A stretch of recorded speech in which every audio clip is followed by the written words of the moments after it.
It's Red Eye Radio. Gary McNamara and Eric Harley talk about everything from politics to social issues and news of the day. Whether you're up late or you're just starting your day, welcome to the show. From the Uniden America Studios, this is Red Eye Radio. All across the USA and around the planet, we are Red Eye Radio. I'm Gary McNamara. He's Eric Harley. Good morning. Wow, just sad to hear about this in the news this morning. Mary Lou Retton in critical condition right now. The great USA gymnast. What, she won 5 gold medals, I believe. Yeah, in the one Olympics. I think it was 84. According to her family, she has a rare form of pneumonia. She cannot breathe on her own, and she's in ICU. And so they did not expand on anything else. We really don't know much more than that. But hoping and praying she's able to pull out of this.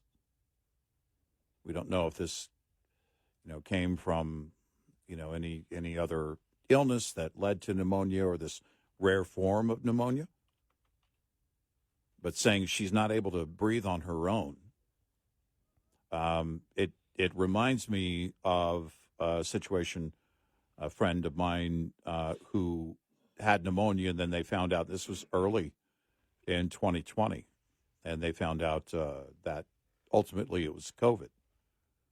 And so the treatment kind of changed for him on the fly, but there's nothing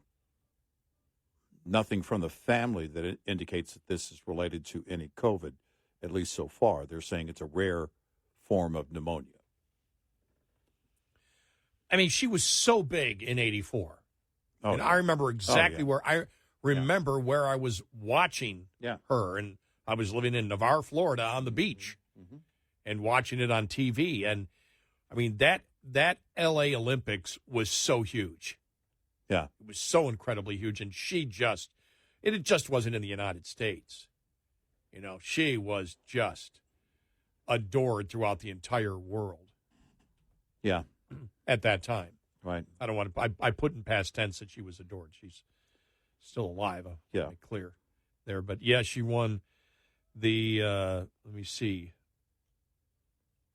She won a bunch of medals. But I'm trying to think of what she won. 1, 2, 3, 4. Is it 5?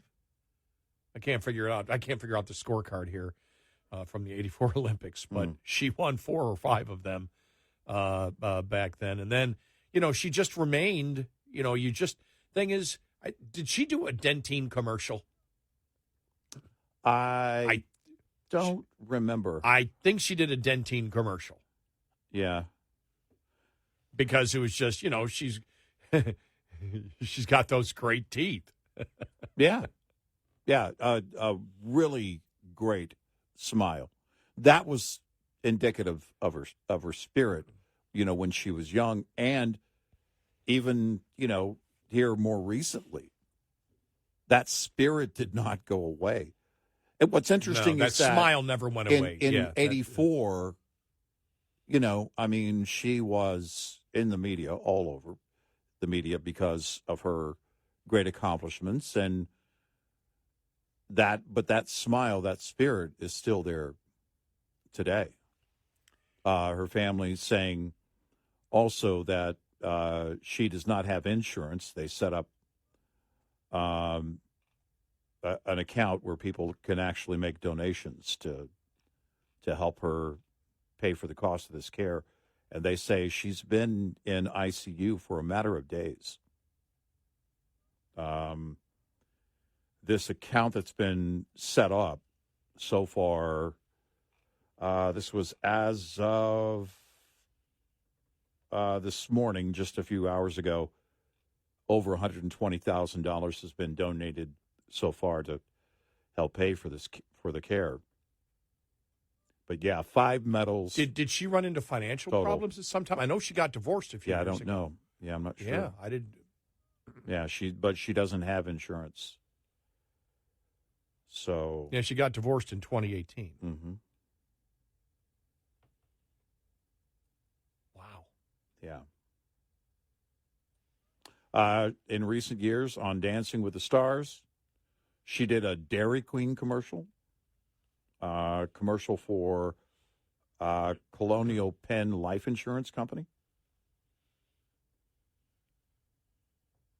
And during the George H.W. Bush administration, served as an advisor to the President's Council on Physical Fitness. I saw that yesterday. Whatever happened to that? Did they just give up?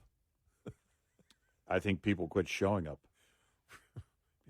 The interest kind of went away. Remember the number of commercials? I remember as a kid walking around constantly, the President's Council on Physical Fitness. Yeah. It's like, is there still one today? They don't market it a lot. I don't know. I think that the war on drugs had a better chance of ever working than the President's Council on Physical Fitness. The President's Council on Physical Fitness does not endorse quiet quitting. Yeah. By the way, she was a Republican. Yeah. Yeah. Right. Was a Reagan supporter and delivered the Pledge of Allegiance at the 2004 Republican National Convention. So yeah. That's all they have on Wikipedia on her. So yeah, keep her in your thoughts and prayers. Yeah, we hope she recovers. I hope she recovers. I mean, that's so sad to hear that. Yeah, again, a rare form of pneumonia, and that's all her daughter is saying in this statement, and of course, asking for financial help and donations. Wow. I hope she recovers. Yeah. In other news, I mean, it was just, and you said it to start the show, yesterday was really the day, and a number of people mirrored, but in a different way, what you said. There really is no middle ground here. There isn't. With what going on. When it came out that, that one small area that 40 babies were killed, many of them in front of their parents, and decapitated the babies, that was it at that point. There's no way. They still will. And as you said, it will separate. I think even Charles Cook wrote it. The normal people from the freaks, as he put it in National Review. Yeah. That there's you cannot justify it. Well, that's it. There is, again, this is the very clear line between radicals and everybody else on the planet. I mean, this was uncomfortable yesterday. This is Democratic Representative Rashida Tlaib being followed by a Fox News reporter. I think it's Jackie Heinrich. It looks like her. I don't have the video for some reason isn't extremely clear because the camera's moving.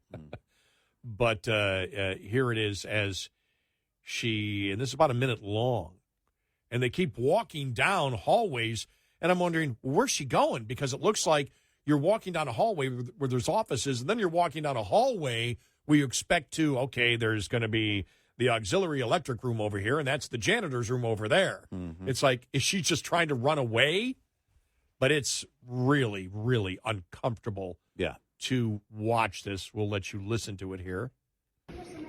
Terrorists have cut off babies' heads and burned children alive. Do you support Israel's rights to defend themselves against this brutality?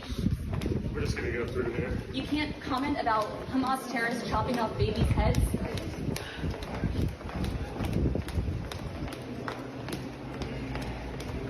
Congresswoman, do you have a comment on Hamas terrorists chopping off babies' heads? You have nothing to say about Hamas terrorists chopping off babies' heads? Do you condone what Hamas has done, chopping off babies' heads, burning children alive, raping women in the street?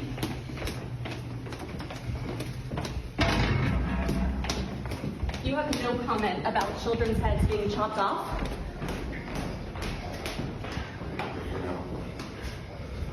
Congressman, why do you have a Palestinian flag outside your office if you do not condone what Hamas terrorists have done to Israel? Go ahead. Okay, and finally goes into an elevator that says members only. Yeah. But, I mean, they walk down a ton of different hallways. She's running from this. unbelievable. The interesting thing is somebody who has, like Representative Tlaib, who has said extremely controversial and radical things and has no problem opening her mouth on anything, Right. is completely and totally silenced. Right. That's what yesterday brought. Yep. That news that happened. Yep. And that's why it changed. I agree with you. I think it changed everything. It changed how people are looking right now at the whole $6 billion, plus the fact that Biden decided, as Trump did, Trump decided to enforce the oil embargo, to create the oil embargo and enforce it. And the oil embargo is still in effect. And Biden just said, nope. Not going to enforce it. All that money's been going to Iran. Yep. Which here's the thing. There's no debate on it. There's no debate that Hamas. No. And let's actually look at the debate from the White House, what their talking point is. Right. Because there is no doubt the White House, in their national security analysis that recently came out, as was reported by a number of media outlets 2 days ago, said, this is the analysis of the White House, that Iran supports Hamas. Yep. They know that it's hundreds of millions of dollars. It's at least $100 million a year. We know that they had a lot less money to use when Trump was president because he enforced the embargo. Right. Obama didn't. And they have reaped tens of billions of dollars because of that. And so now the question is, well, what about this $6 billion that was frozen in oil funds? It was frozen because of their attack on Americans. Right. Well, okay, we'll get our hostages back. We'll pay a ransom, to get it. And now they're on the point, well, not $1 of that. And you had, and we'll get to it coming up here because you had Brett Baer, you had James Rosen yesterday, you had, I can't think of the name of the, Matt Lee from Associated Press at the State Department saying the same thing. That's not the point. Right. The point is money is fungible. And they keep repeating the same talking point over and over and over again.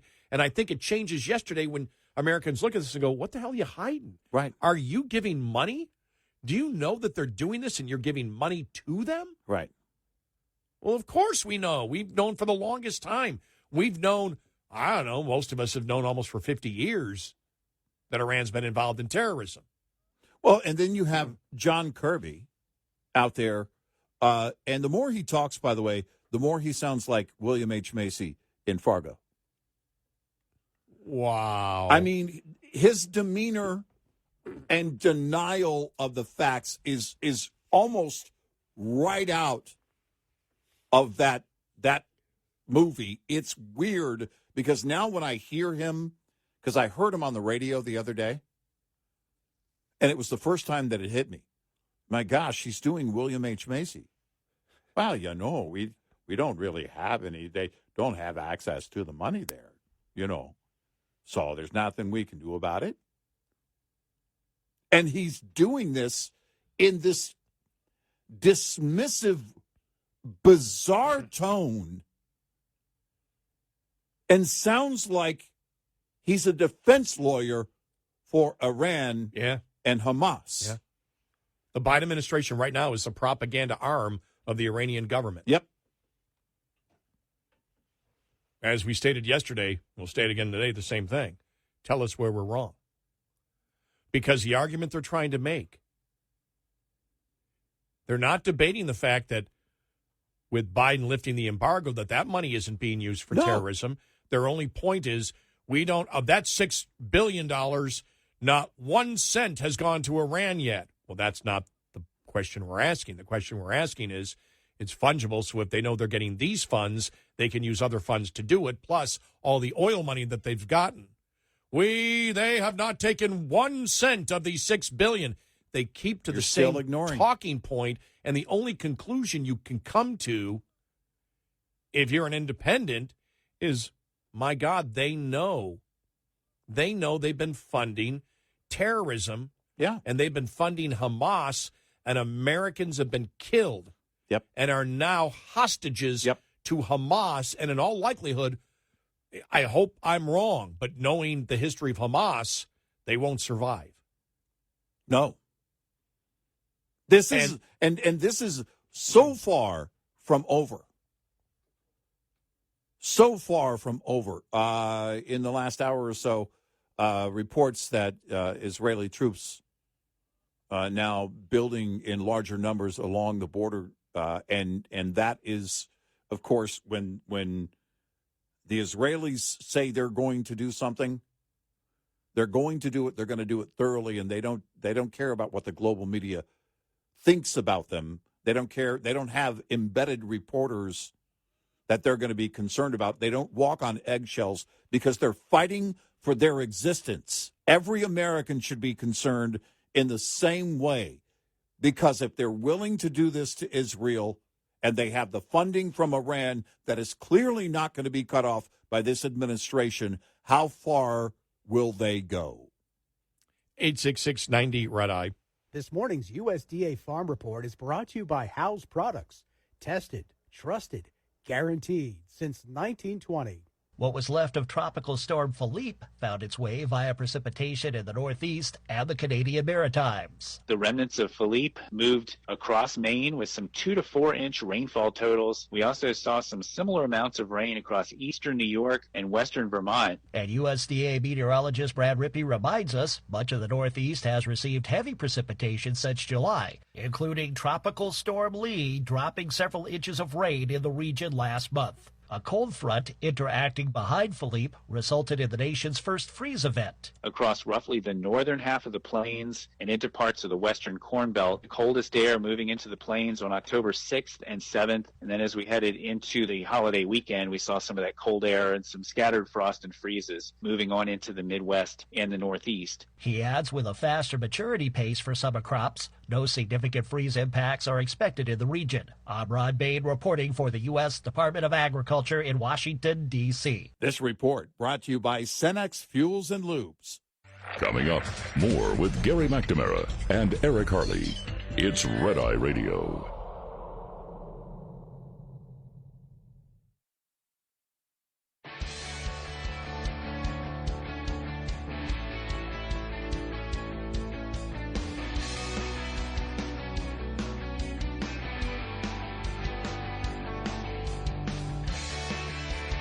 It's Red Eye Radio. He's Eric Harley, and I'm Gary McNamara.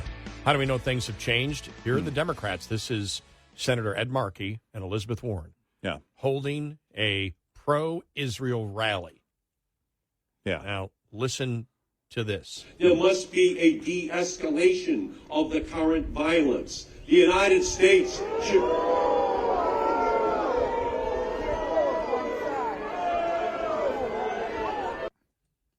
Wow. This is not what they want to hear, because what that implies is Israel should stand down. That's what they're saying. Yep. No. Israel has, I believe, an obligation to their citizens to defend themselves. Call me crazy. That's what changed yesterday.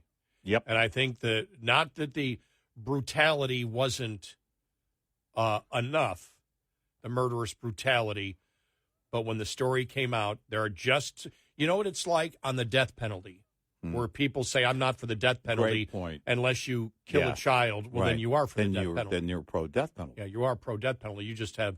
You would apply it to certain convictions. But in this case...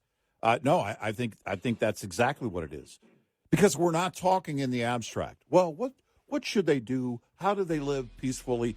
All that is over. It's gone. It's over. Yep. And Israel is not done. They're just getting started in their retaliation, and I hope they end Hamas once and for all.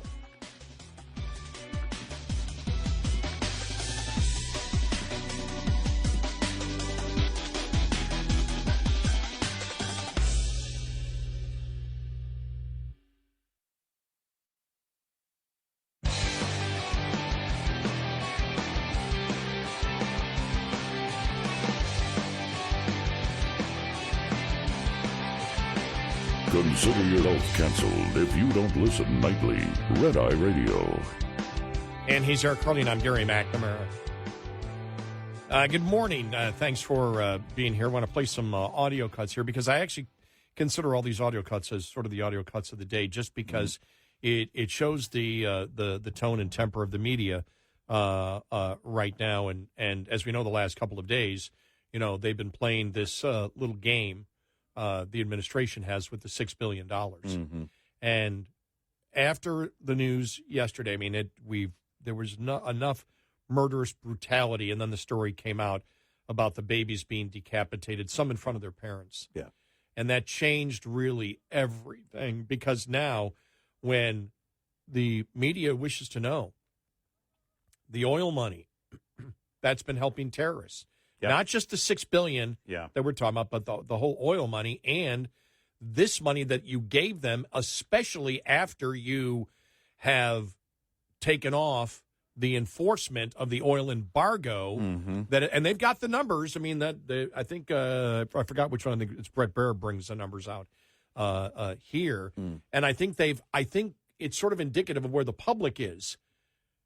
Don't gaslight me. Don't give you the minutia. Don't give me technicalities. Right. Yeah, quit walking around the answers. Are we in the United States, and is this administration, by the policies that they've enacted, are they financing terrorism that got Americans killed?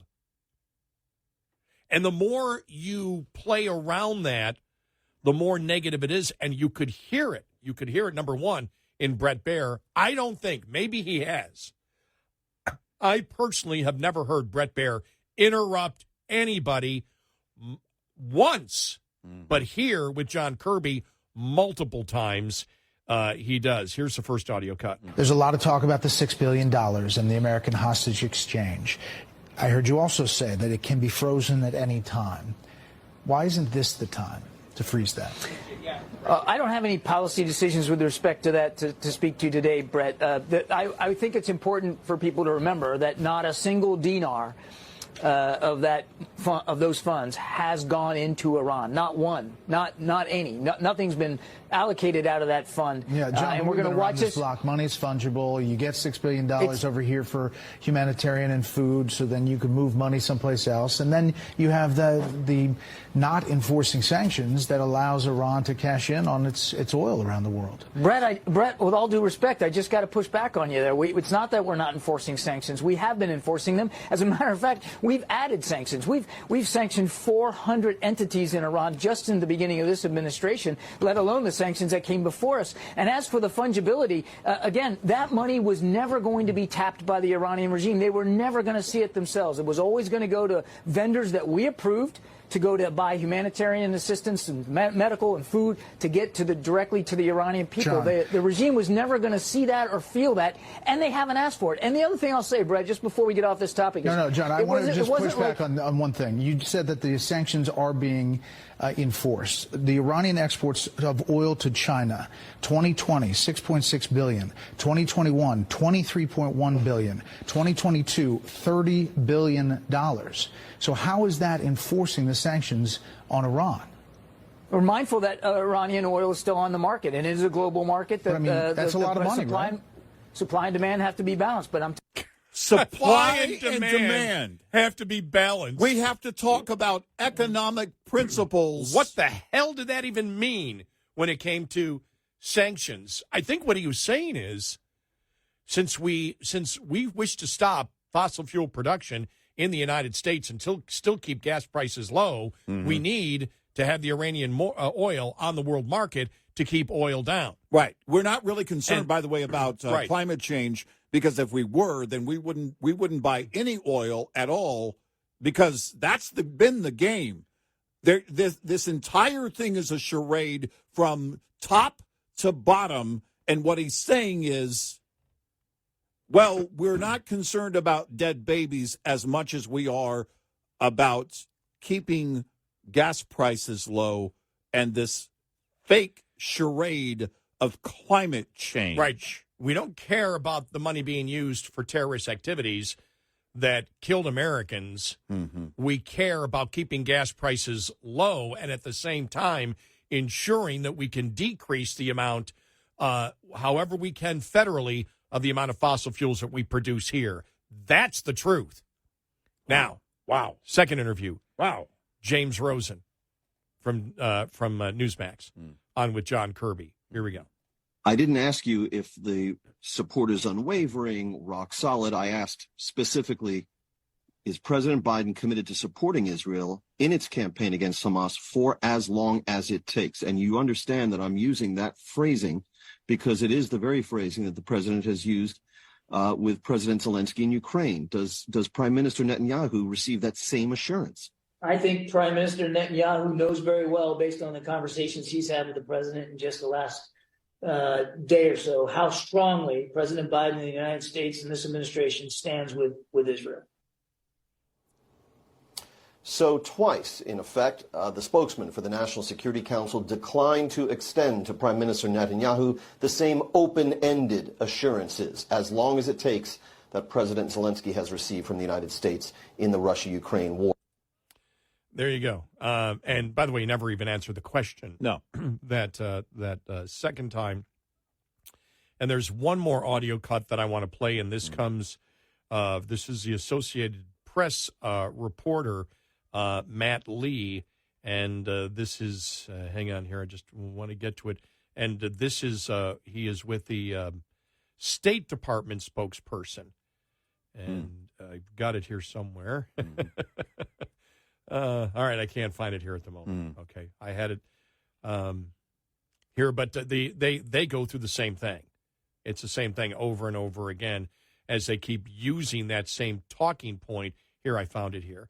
This is Associated Press Matt Lee with State Department spokesperson Matt Miller. Here we go. Yes, maybe that specific dollar with that serial note, the serial number, or that euro with that serial number on it, can't be used to fund terrorism.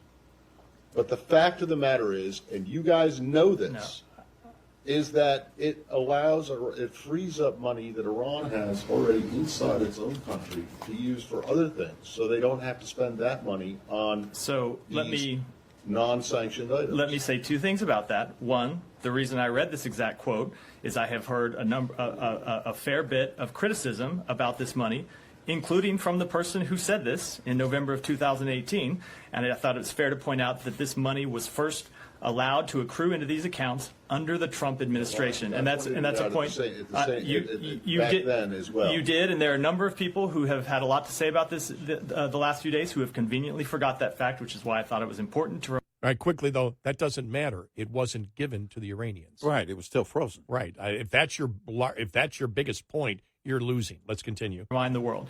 The second thing I will say is that Iran has, of course, always funded terrorism.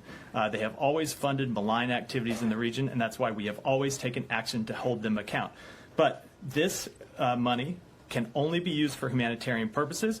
Not a cent of it has been spent at this point, and we have the ability to freeze it at any time. That is not the criticism that you're getting. The criticism you're getting is that this frees up money inside Iran that they can use for malign purposes, as you said. And there you go. And the other money, because that's the thing, that he actually hurts his position more when he says we know that they're constantly involved in funding terrorism. Right. Well, your administration is the one that won't enforce the oil embargo. Exactly. The oil embargo's there. All you have to do is enforce it, and Biden won't do it. Trump did. And therefore, you saw the increase, as Brett Baer pointed out, of the billions of dollars. So they're actually stating, the administration is stating in the State Department, we are part of funding the terrorism of Hamas. Yeah. That committed one of the worst terrorist acts probably in Middle Eastern history against civilians. Just amazing. It's modern Middle how Eastern. They don't grasp this politically, how this is not paramount, is so far beyond me. Let me ask you this. Is it because everybody's just acting independently on their own? In his administration, you mean? In his administration. Yeah, there is no. That's funny you say that, because I was thinking that yesterday. I thought, it's as if they're all independently scrambling. Yeah. Which is indicative of what? Zero leadership. Yeah. That they're not on, because scrambling politically to get an answer out is one thing. But when you're seemingly untethered from leadership inside the White House, and that doesn't shock me at all if that's what's going on, then this is what you see. That it's so interesting you say that, because yesterday I'm thinking, they all seem like they just kind of ran out the door, and there was no meeting, there was nothing. And what I'm wondering, I almost asked this question earlier, are they all looking around going, are you kidding me? He's doing nothing. And then they're told by Chief of Staff, get out there. Get in front of cameras. We can't hide. We can't run like Talib.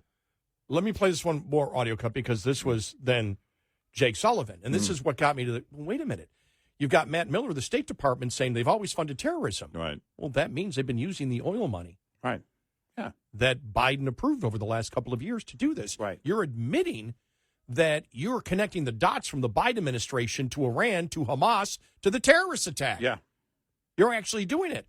And this is sort of the question the reporter was asking to Jake Sullivan, because he lays out all the ways that Iran is complicit. And then here's what the reporter says after Jake Sullivan did that. You just laid out all of the ways that Iran is complicit in this and facilitated it over years of support for Hamas. Is that reason enough to refreeze the $6 billion that the U.S. helped unlock for them to get in exchange for the prisoners? We have not yet had a dollar of that $6 billion spent, and I will leave it at that. But will you refreeze it based on this activity that you just laid out, all of the ways that they are complicit in this? The administration said that if we see them going in the wrong direction, that we would stop that down. I understand the position that you guys have, that not a dollar of this has been spent. But will you prevent it from getting into their hands to allow them to, do what they do that you just laid out? Let me just reiterate what I said, because it's unequivocal. Not a dollar of that money. Okay, it's the same answer again. Yeah, right. That's not what she's not asking that question, but the right question to ask today, if we can help out the White House press corps and the State Department. The question to ask is, you've admitted that Iran funds Hamas and has been funding Hamas and is complicit in any terrorist act that happens in Israel. Are you admitting then that the administration not enforcing the oil embargo has helped fund the Hamas terrorist attack that killed over 1,000 Israelis, the most brutal type of murders possible, decapitating babies, and got Americans killed? Are you admitting, by stating this, with what your policy was, that you've been funding terrorism? Somebody needs to ask that question. Right. 866-90-RED-I. Lines open for your calls. 866-90-RED-I on Red Eye Radio.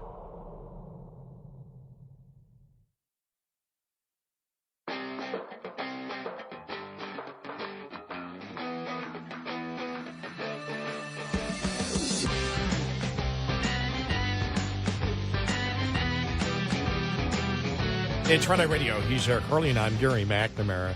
Well, I guess this morning the Republicans and the conference is supposed to take their first vote. Yeah, so we'll see, I guess, if there's any indication. For Speaker of the House. Right, and we'll see, where it goes from there. McCarthy apparently told the conference, look, don't nominate me. I'm out of it. Don't bring me up. And, Matt Gaetz, as we played the audio earlier, you can go back and listen to the podcast here in a bit. But he sounds a little more subdued. It looks like, I don't know what's going to happen, but the tone is definitely different. And so my question would be, is that over? Is that behind them? It certainly needs to be. I've got great concerns about spending. I think most people do, but it doesn't change the makeup of the GOP in the House. They need to get everything together, get their stuff in a group today, and or as soon as possible, have a speaker in place and move forward. Because everything with Israel. Israel's going to need all of our support, and it goes far beyond moral support, and the House controls the purse strings there. And there has to be clear leadership there because the left, especially the radicals that are Democrats in the House, again, are being carved out and separated from the rest of the group. And I think you're going to have a number of Democrats that are going to come together, and ultimately, whatever we have to do to support Israel, I think you're going to start seeing that shape up, and the House has to be in line. They have to be prepared for whatever Israel needs going forward.